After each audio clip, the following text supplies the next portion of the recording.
And hello, movie lovers, and welcome to the show. Today, I actually have my co-host back in the writer's seat again, and that is Alex. He's here with me. It's good to have him back. So, we're going to be reviewing Hocus Pocus 2. This is going to be our spoiler review. You can actually check out my non-spoiler review on our channel. And here we go. Let's go ahead and start this thing.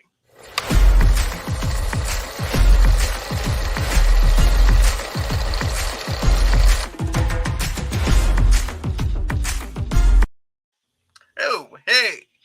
Hey. Ooh, I think I drove. I think I now have. Yeah, Let's see.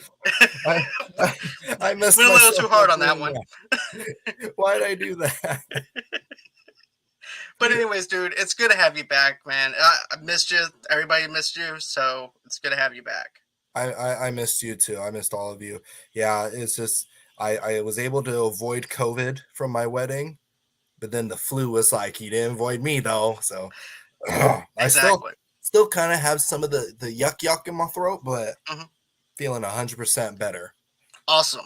So before we actually get started into our Hocus Pocus 2 spoiler review, there is something that I want to bring up, and it's the fact that my good friend Dan Marcus, who's actually a producer out in Hollywood and stuff like that, he messaged me, and of course, everybody knows about the events that happened with Hurricane Ian over the past weekend and how it destroyed Florida. He has a GoFundMe page set up right now for his mom, and right now their goal is $15,000. That's their goal, and they're right now at 1,310.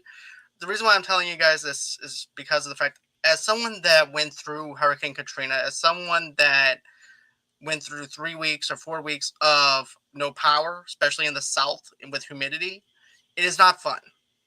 And I think that you guys, the fans and our subscribers, could try and do something nice from Dan if you guys are willing to.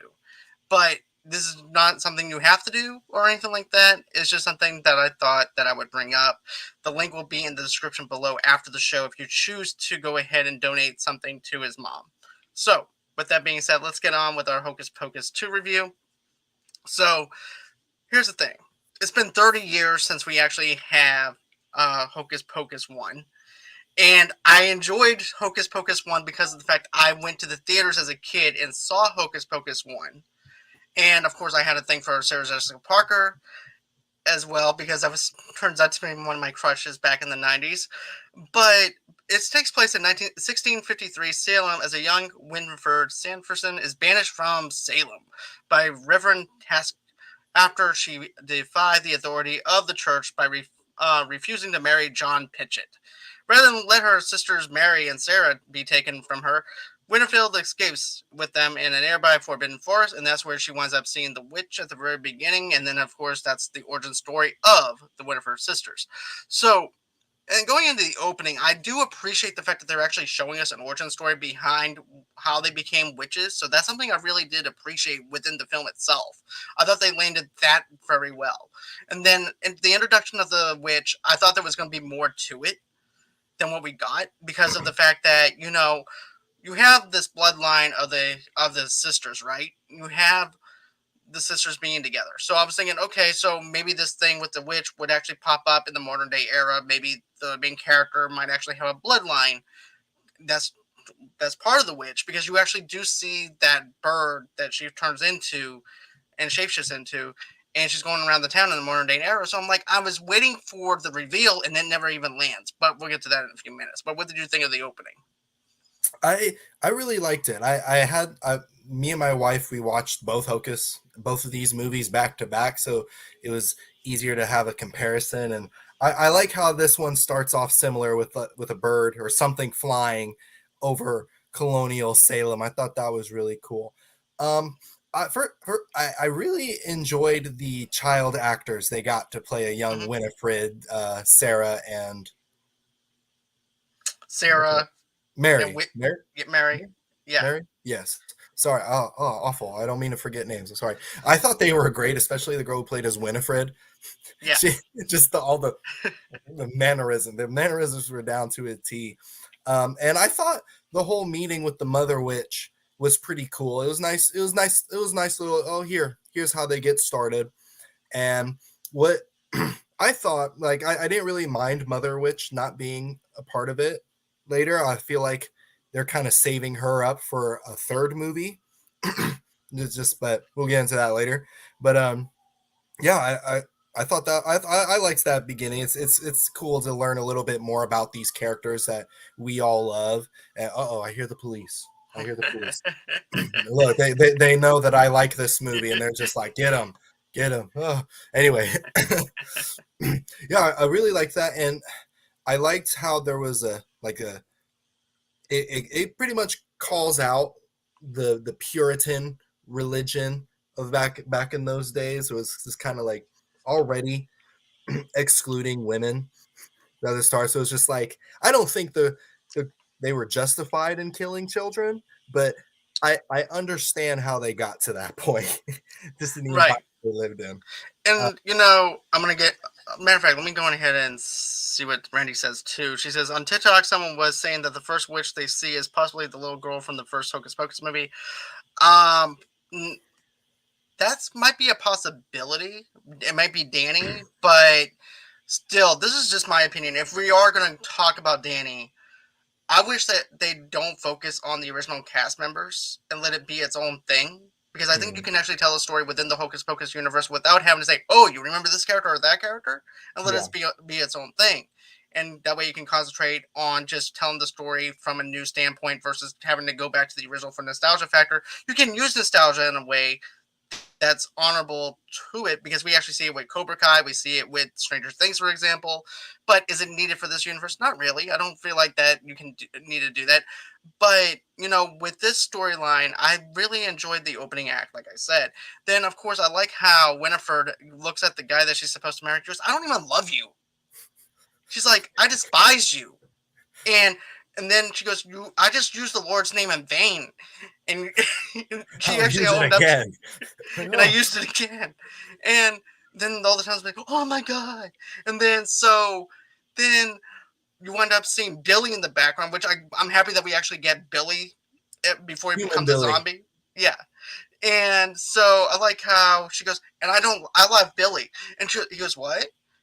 So I don't even know you. We kissed in the graveyard. I'm like, dang, putting the business out in front of the whole village. Man, it was but one time. but you know what though? I know that Sarah Jessica Parker's character Sarah had a thing for him. So I was Mm, like, I was questioning that. I'm like, wait, so she's okay with him telling her business about Billy? Because if we're going to talk about cohesiveness and canon, if this what, but then again, it's a comedy, so it might not even be canon. So whatever they mentioned in the first one might not even have any effect with this one. So yeah, yeah, I just hope that when him and Sarah supposedly get together, it's when they're much older, not at the age they're at now. Because he was like, what, 16, 17, and she yeah. looked like 12. Well, during that time, and I'm During not the trying to. Here I am time. being. I mean, I mean, I know that's how things were at the time. You know, doesn't mean it was good. I feel like I'm doing Game of Thrones, my Game of Thrones after show now, where I'm trying Game of to. Thrones doesn't make it okay. They No, did it in Game of Thrones, so it's fine. People won't mind. no, not at all. But Kids. though, I feel like I like the fact that they call out on that though about the fact that they're trying to force marriage on girls that are young. So I definitely love that touch on it. I think they Mhm. covered that very well, especially during that time and era because they only looked at guys as a way of, you know, reproducing, and so that way they can grow their crops and keep things together for the family versus it being about love. It was more about the fact that I need to, Business. yeah, it's all about the business. So then of course you wind up seeing them go through the forest, and then you wind up seeing them with the mother witch, and then it goes into modern day Salem. So I have to admit I geeked out when I saw the shop being open, the gift shop for the where the witches once lived at. So I was like, ooh, we actually get to see this gift shop actually open this time. So I'm like, I wonder what it looks like in a modern day era, and that's something that I really like. But although I do like the creepiness of the first one, where basically you wind up having that airiness where you're going into an abandoned building and you're not sure what you're going to find. So that's Hmm. something that I really liked about the first one. But now you actually get to see what the gift shop looks like. Then, of course, you wind up seeing the other character who's just geeked out about magic and Wiccans and stuff like that. and you can definitely tell he was actually trying to help the girls, supposedly. But you know, but here's the thing: I don't really feel the draw for these characters the way I drew the basically with Max and Danny like I wanted to, because I felt like those characters were not fleshed out for me enough to care about them. And Mm-hmm. also too, this is supposed to be set in Halloween, and the very first one was very atmospheric to the point Mm-hmm. where you know it's Halloween. You see people dressed up for them. Yeah, you see the party. Yeah, that on the second one, you see other people dressed up, but not as heavy as you did in the '90s. Yeah. So that's something that I really wish they would have actually captured more of, is the fact that I wanted more of an atmospheric kind of background to where you know that this is Halloween. Mm-hmm. To me, it fell below the waist belt on that one. Mm-hmm. Yeah, I can feel you on that. It was a little, it was less Halloweeny, but I was, I was fine. It wasn't a thing for me. I really liked. I thought it was just a lot of like it was like a love letter to the Sanderson sisters, so it was just mostly focused on them. So we didn't really get to see much of anything else because. I actually really enjoyed these main characters like Becca and Izzy, and then Cassie shows up later. My issue with that though is the movie wasn't paying them that much attention despite them being the main characters because Yeah, that's the point that I have. there Yeah. was a point where I'm just like, well, I really like these girls, but I don't know their names. Like there's a point later where Winifred straight up asks, like, I'm sorry, who are you again? To Becca. And I was just like, oh, that's her name. Cool. And then the other girl, Izzy, who was my favorite, I thought she was funny. I didn't know her name at all. I'm sure they said her name at some point in the movie, but they just never say it again. So the whole And I movie, didn't I'm even like, know the boyfriend Jock's name either. So I'm like, so what I did was I in my non-spoiler review, I was like, douchebag Jock guy is what I called him in the non-spoiler review because I don't remember his name. So I should yeah, have said young Tom Brady before he married Giselle and got divorced. But I don't know. too soon. Too soon. If Tom Brady's good at anything, it's getting rings. So I'm sure they'll be fine. Right. Anyway, but Anyways, back to the review. But yeah.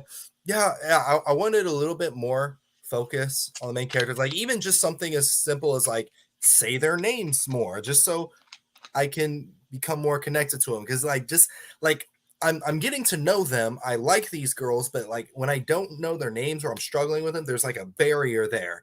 That and it's just like I can't cross it. Like I want to like you more, but I don't even know homegirl's name. Right.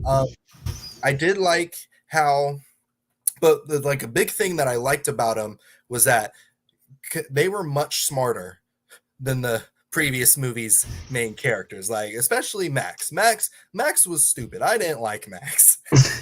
Just watching the movie, I was just like, oh, you deserve to get robbed by ice. You're kind of a jerk, you know? See, I like Max though. Like he had that California kind of style to him. Like, what's how you doing? Like, I'm gonna go on ahead and holler at you, Allison. What's going on? What's up? You know. I'm just So, like, I'm just like, man, Californians, we don't act like that. Well, at least not the ones from LA. There's a lot of us outside of LA, and we don't act like a tomfool like that. We don't mess with superstition like them LA Maxes do. But like with him, he unleashed the witches because he wanted to impress a girl that wasn't interested in right. him at the time.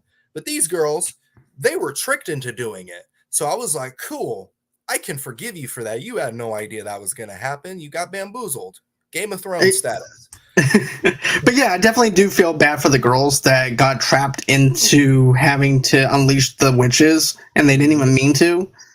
And so, I definitely felt bad for them, but it was very crooked of the store owner to do something like that to them. But yeah, I definitely enjoy. Yeah, but here's the thing, though. I definitely liked that part. It was just the delivery of the fact that we didn't get enough, like you mentioned, Alex, where basically the writing for it, for the characters itself, didn't make me want to care about them because they weren't as fleshed out as the first one, in my opinion. I think that they got Danny fleshed out really well at the very first one, and then Max, they fleshed him out pretty well because you actually know his character, you actually know what he's going to do, he's there to serve the plot to wake up these witches. And then you're not sure how in the second one about how Becca winds up waking up the Sanderson sisters or anything like that until you actually see them light the black flame candles, and they're just totally innocent. They're just innocent girls goofing off with magic and seeing what happens. Yeah, so that's a good plot point that I really liked as well when it comes down to that. Yeah, it made it easier for me to like him because like when Max did it in the first movie, I got pissed. I was just like, why would you do that? Like the cat even just attacked you before you did it. That should be enough of a sign to be like, nah, I'm not gonna like this thing. A cat just attacked me. That's bad omen.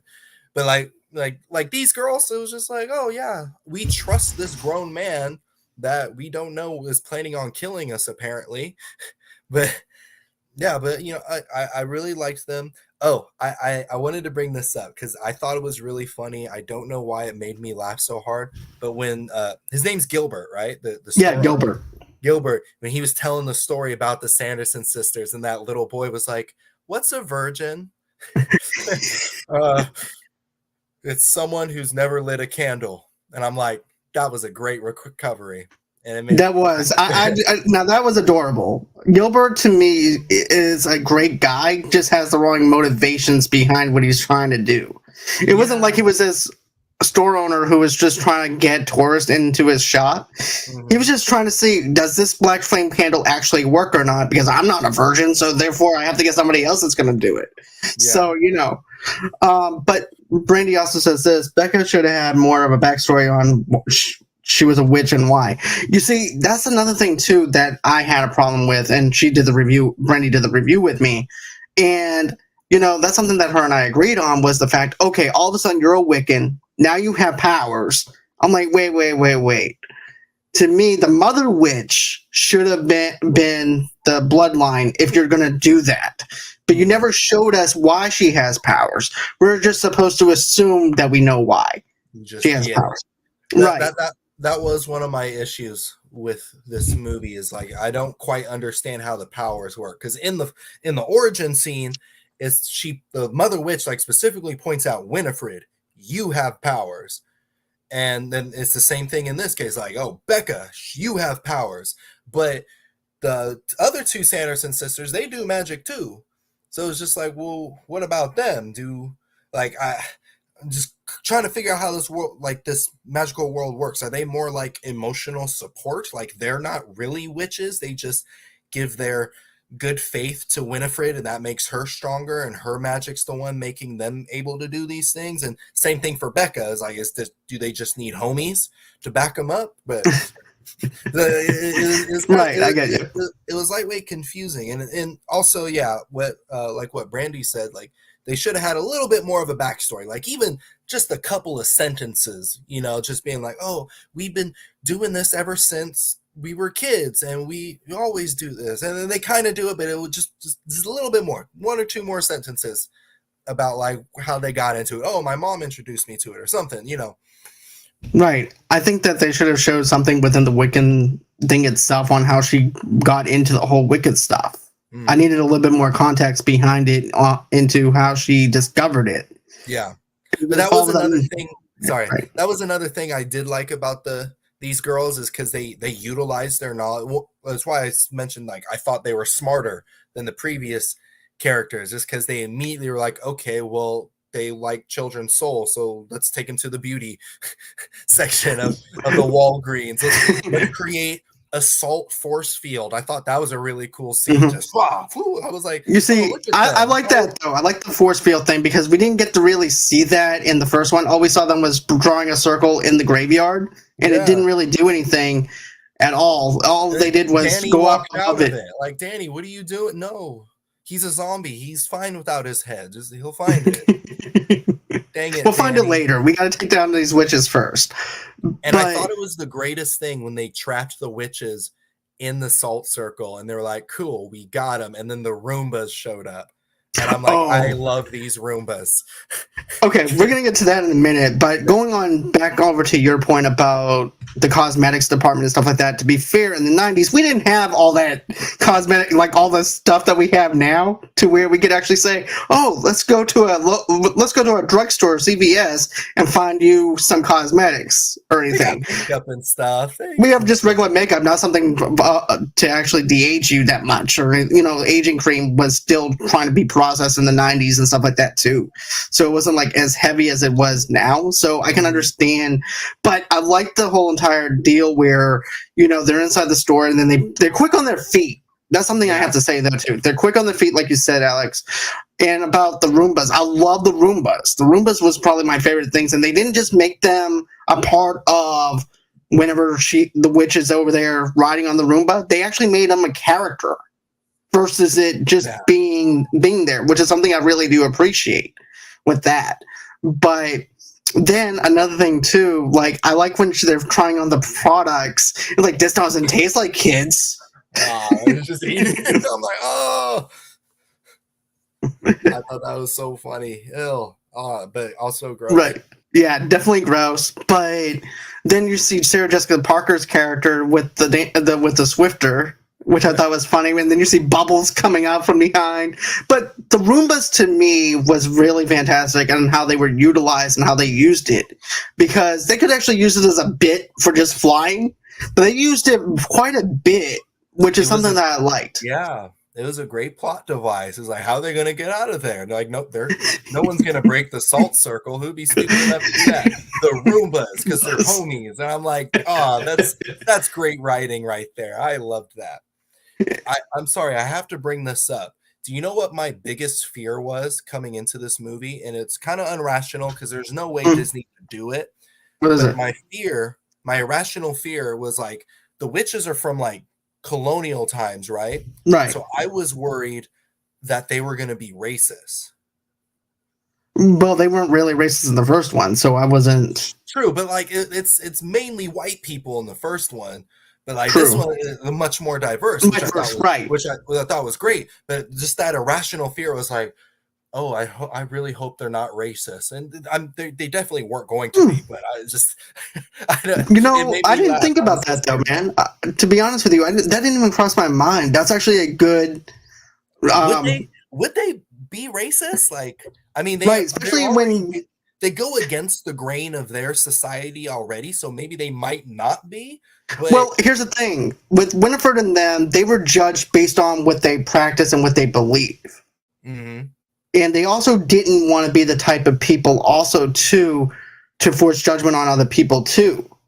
So that's another thing. Yeah. So I don't think that they would actually be racist or judge them for who they are. I think they would, they found a little bit of balance towards the end of it and stuff like that. But basically they were just there to suck the souls out of kids at first, and they did a bait and switch kind of thing. Yeah.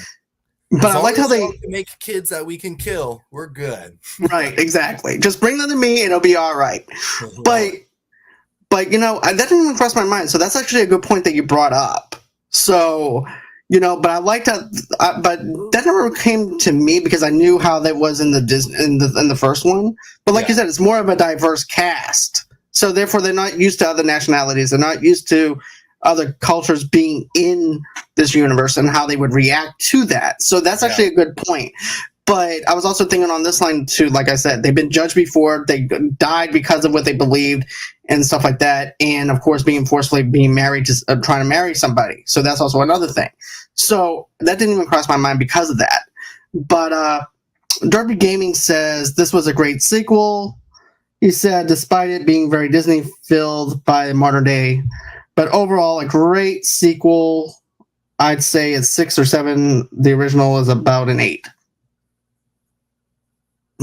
So, but another thing that I really have to say that I can pretty much vouch on is this: the musical number for this didn't work for me.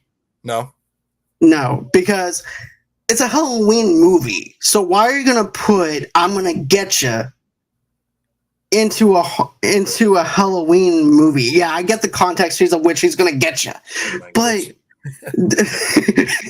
But for me, though, I Put a Spell on You was so much better and cleverly used because they're Yeah. witches. That's who they are. That's who they identify with. It's about identification and characterization.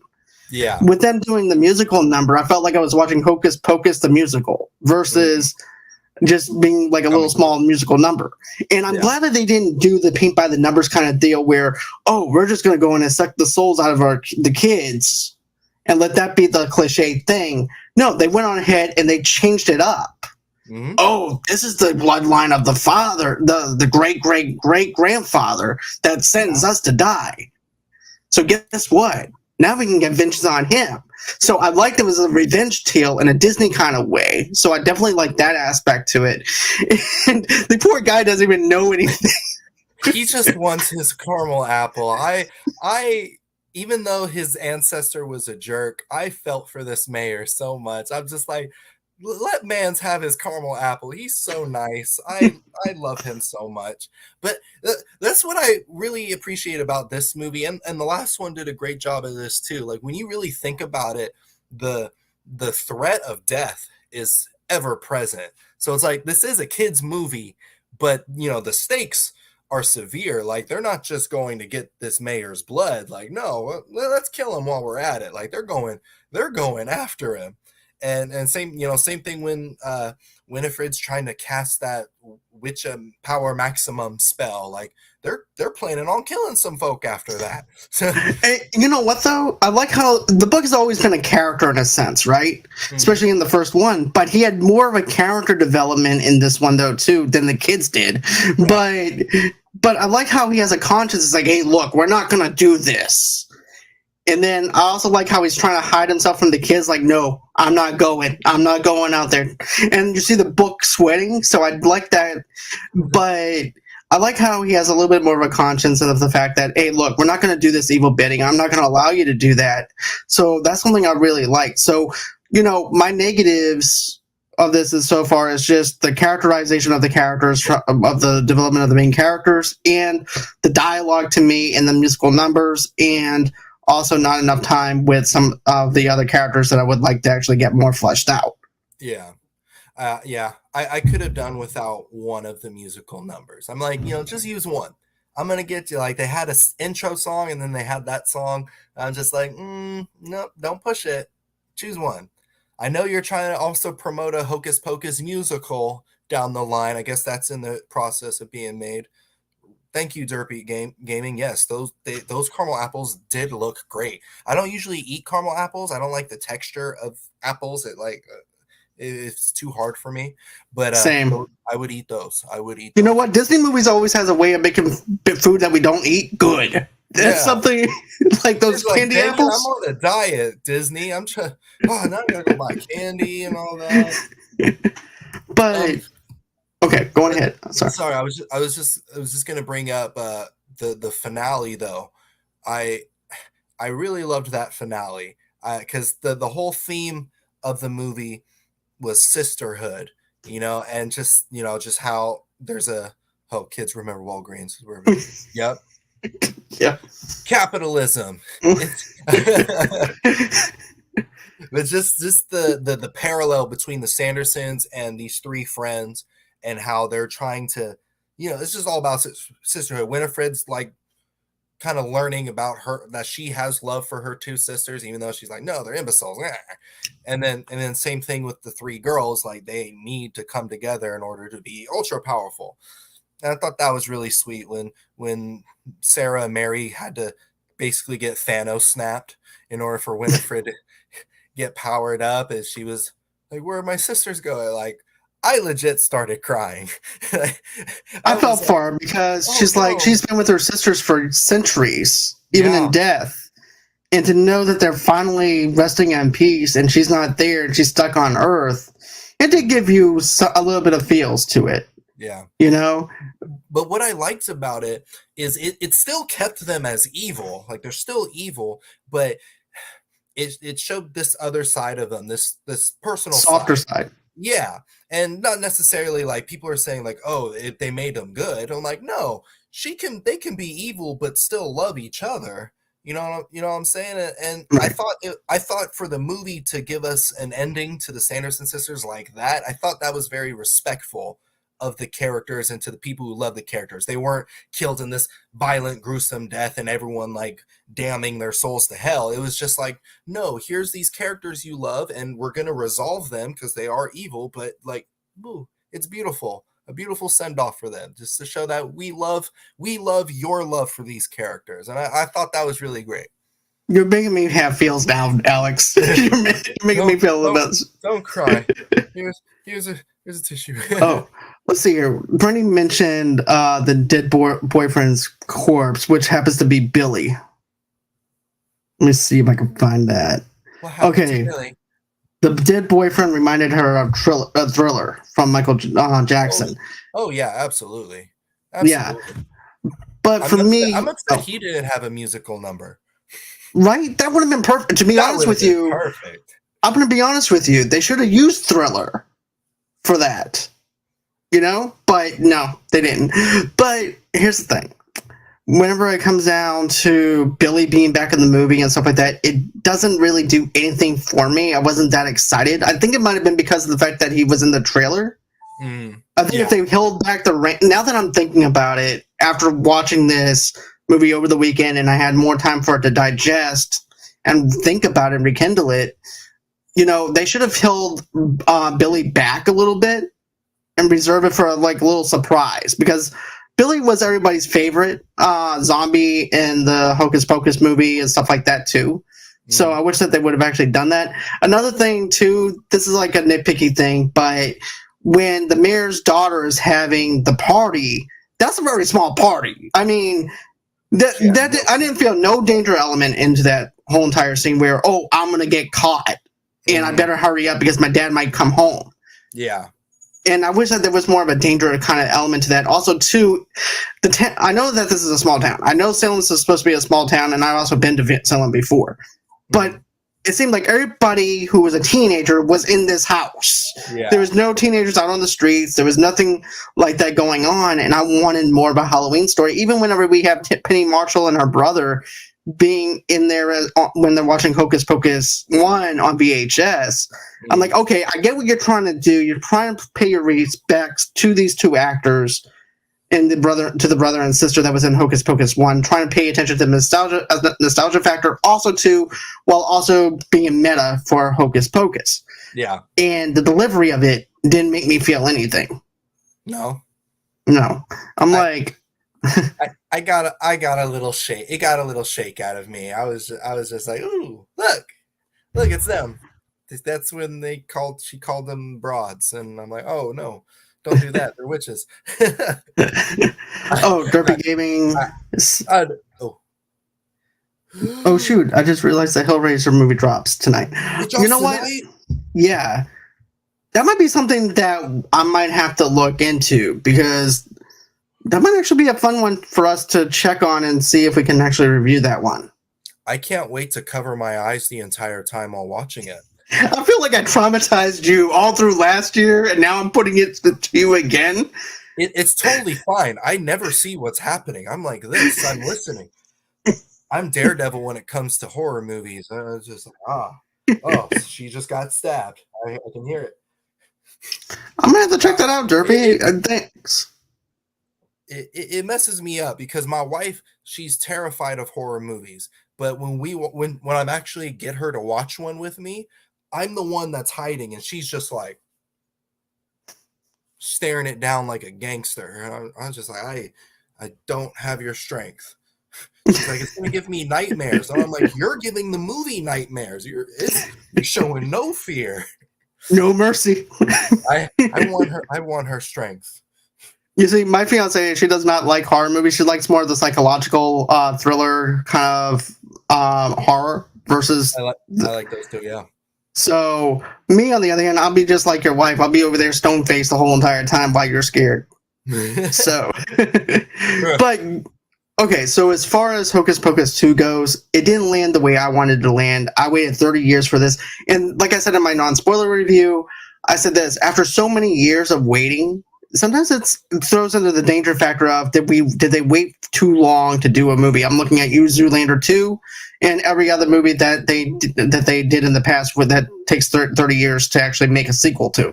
Yeah. So that was another thing. I feel like after about 5 years, if you don't make a sequel, you just leave it alone. Just leave it alone. Fortunately for this movie, I enjoyed it. I had fun. No one come at my house with a knife or an angry mob. I honestly liked this movie better than the original. I said it. You see, not saying that the original movie is bad. It's just when I watched them back to back, I had more fun with this one. It was just funnier. I liked the characters more. The witches, they were more in the spotlight, which is what I wanted. So, I thought it was good. I'm glad you enjoyed it, though, man. That's one thing I told you inside your comment section whenever you did it. I said, look, I'm glad that you found something to enjoy and stuff like that. I'm glad that this was a movie that was for you and geared towards you. I think that this movie is a generation thing, like I mentioned. Basically, if you grew up with Hocus Pocus and went to the movie theater to see Hocus Pocus, the very first one, you're attached to it. Yeah. And you have that nostalgia factor. You have everything with that. And if you weren't around during that time and that era, it may not stick with you and resonate with you as much.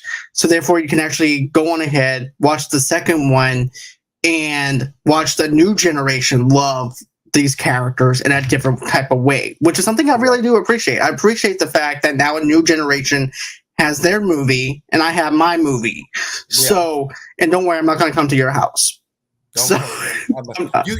John, you're welcome to come to my house and visit, of course. Of course. Brandy. And don't come at me with a knife over this. No, I promise. No knives or anything. As soon as we log off here, he's going to start cussing me out as soon as we log off. Now they're going to think I abuse my co-worker. Hocus Pocus 2, where's my knife? Grab me through the screen. But yeah, I promise you guys, I don't abuse my co-host or anything. No, but this episode is not brought to you by BetterHelp. So, so anyways, but yeah, all in all, it's an okay movie for me, from my side. Alex really loved it. So tell us below, did you guys love this movie? Just like Alex said, did you have a little bit of, maybe you didn't love it as much as you wanted to, but you liked aspects of it like I did. So, show me some love, show Alex some love. And also, too, go over to A-Town Reviews. He's got a whole thing of things lined up probably over on his channel as well. So we do appreciate everything that you guys do for us. And thank you so much for the love and support. And matter of fact, speaking of love and support, I just made like 3 T-shirts right now for Halloween. I've got a Movie Lovers Unite Halloween T-shirt, and then I also have a Scream on Screen Halloween T-shirt, and also too, you can also select different colors. You can also select a hoodie, since now it's actually time to wear a hoodie, and long sleeve shirts. Yeah, where's my wallet? So yeah, you can go on ahead. You know what? We don't take Cash App, but you know what? We do take credit cards and all that stuff. So go on ahead, go over to bonfire.com. The link is in the description below. Alex is going to go ahead and buy about 10 hoodies. So, you see, he's a man. So, anyways, guys, that's going to be it for the show for tonight. I do appreciate everyone taking the time out to watch our show. Always until next time, guys, have a great and safe and pleasant night.